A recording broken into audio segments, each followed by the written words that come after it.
Okay, Wendell the Math Guy back with you. And today we're going to do another quadratic equation by factoring.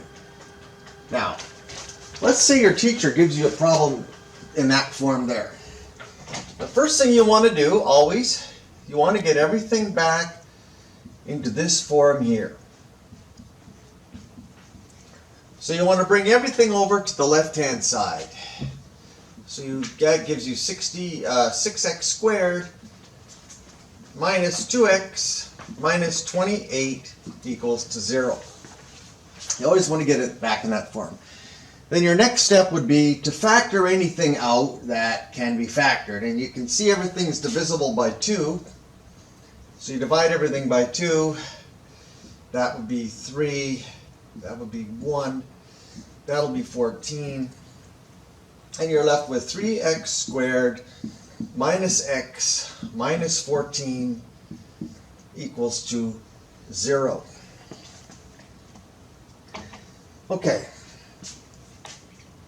So how do we factor this?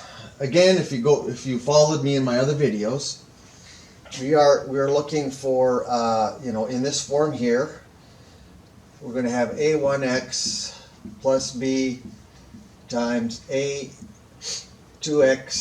plus b2. So we're looking for a1. We're looking to fill this in. And the first thing we're doing,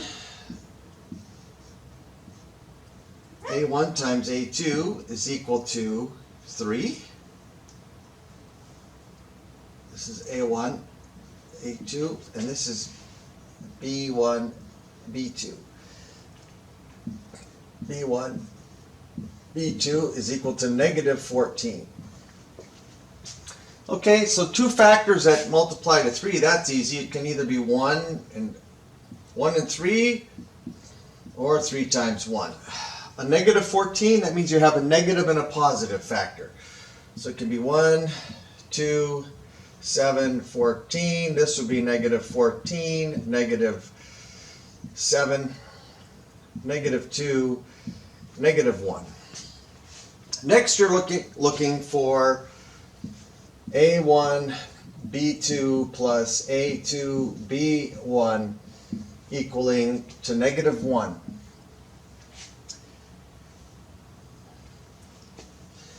That's right here, negative 1. Now, so we'll try a few out. We're looking for negative 1, so we have to add something together. How about all right, we're going to have to, this will be negative 1, negative 2, negative 7, negative 14, and this will be 14, 7, 2, and 1. Let's try, you can see this in your head. 3 times 2. So if A1 is 3 and B2 is 2, and then A2 is 1, and B1 would be negative 7, that would give you 6 minus 7 equals negative 1. So your answer is A1 is 3, A2 is 1. So A1 is 3, that would be 3x. A2 is 1, that's going to be x. And B1 we said is going to be negative 7.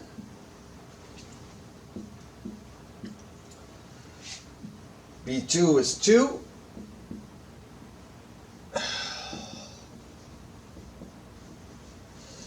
So that's your factoring of this. Okay?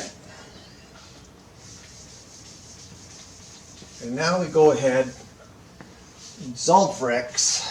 We'll do that over here. You have your two solutions. Therefore, you have 3x minus 7 equals 0, or x plus 2 equals 0, That gives you x equals 7 over 3 and x equals -2.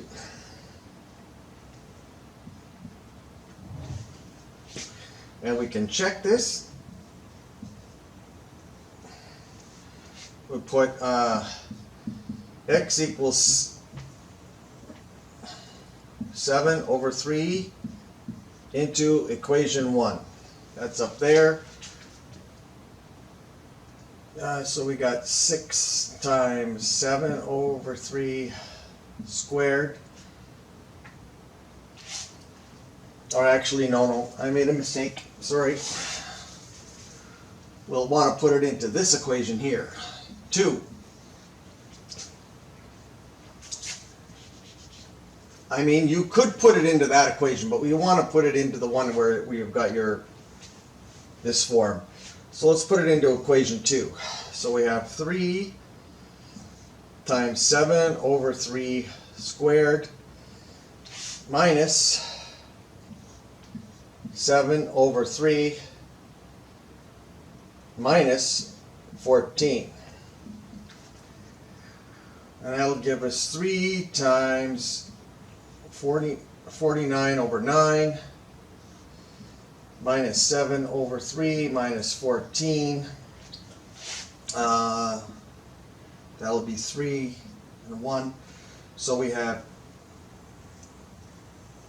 49 over 3 minus 7 over 3 minus, that would be, if that was going to be over 3, that'll be 42. So 49 minus 7 minus 42 is 0. So that's correct. Let's put x equals -2 into equation 2. So we get 3 times -2 squared minus -2 minus 14. That's 4, that's 12, plus 2 minus 14. 12 plus 2 is 14, minus 14 is 0. That's all there is to it, folks. There's not much to it. And with a little practice, really, you'll start to solve these right in your head. You'll start to see the solution. The next step we're going to get into, though, is, if you follow me and you come back to the next video, we're going to try one where you can't factor it, where it just has no factors. What do you do then? Now, yes, you've probably heard about the quadratic equation, and we're leading up to that, but you don't always want to run into the quadratic equation because it gets pretty complicated. But there is a method, it's called completing the square, and we're going to get into that next video. How to complete the square, and then how to solve a quadratic equation by using the completing the square method. Thanks for watching. Appreciate your views, comments, questions, whatever. And we'll see you again in the next video. Thanks.